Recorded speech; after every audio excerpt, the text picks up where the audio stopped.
Hello வணக்கம்.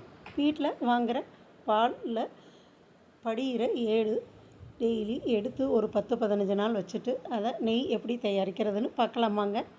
அதை தினமுமே ஒரு ஸ்பூன் தயிரில் சேர்த்து எடுத்து வச்சிங்கன்னா நாம் தனியாக எடுத்து புளிக்க வைக்க தேவையில்லைங்க. ஒரு 10 நாள் 15 நாள் கழித்து நமக்கு ஒரு பாக்ஸ் ஃபுல்லாக வந்ததும் மிக்ஸி ஜாரில் சேர்த்து ஒரு 2 நிமிஷம் பிப்பர் பட்டை நடுக்கி எடுத்திங்கன்னா ஈஸியாக பதம் கலெக்ட் ஆகிருங்க. அதை நாம் எடுத்து 3-4 தடவை நல்லா அலசி எடுத்துடுவோங்க. எடுத்துகிட்டு வாங்க இப்போ நெய் தயாரிக்க ஆரம்பிக்கலாமா.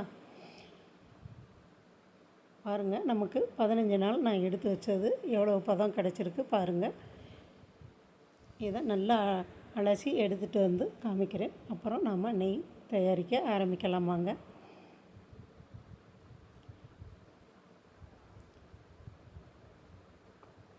பாருங்கள், அடுப்பு பற்ற வச்சுருங்க.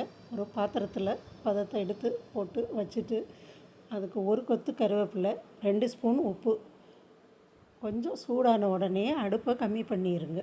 கம்மி பண்ணி சிம்மில் தாங்க வச்சுருக்கணும். அப்போ தான் நெய் நல்லா வாசமாக வரும். பாருங்கள், நல்லா கொதித்து வெந்து கலர் மாறிடும். அந்த உப்பு ப்ரௌன் கலரில் வந்துடணுங்க.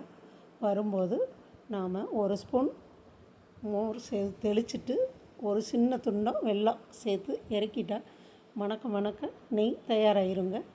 இது 3 மாதம் ஆனாலும் கெடாது. அந்த கெடாமல் இருக்கிறதுக்கு தான் நம்ம வெல்லம் சேர்க்குறோம்.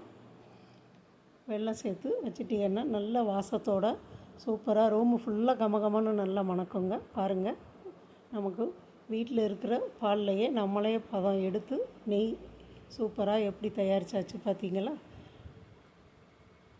அவ்வளோதான், நெய் ரெடி ஆயிடுச்சு. பாருங்கள், பார்க்கவே சூப்பராக இருக்குது. பாருங்கள், சாப்பிடவும் நல்ல சுவையாக இருக்குங்க. நம்ம கிராமிய சமையல் சேனலை இதுவரை சப்ஸ்கிரைப் பண்ணாமல் இருந்தீங்கன்னா சப்ஸ்கிரைப் பண்ணிடுங்க. நன்றி, வணக்கம்.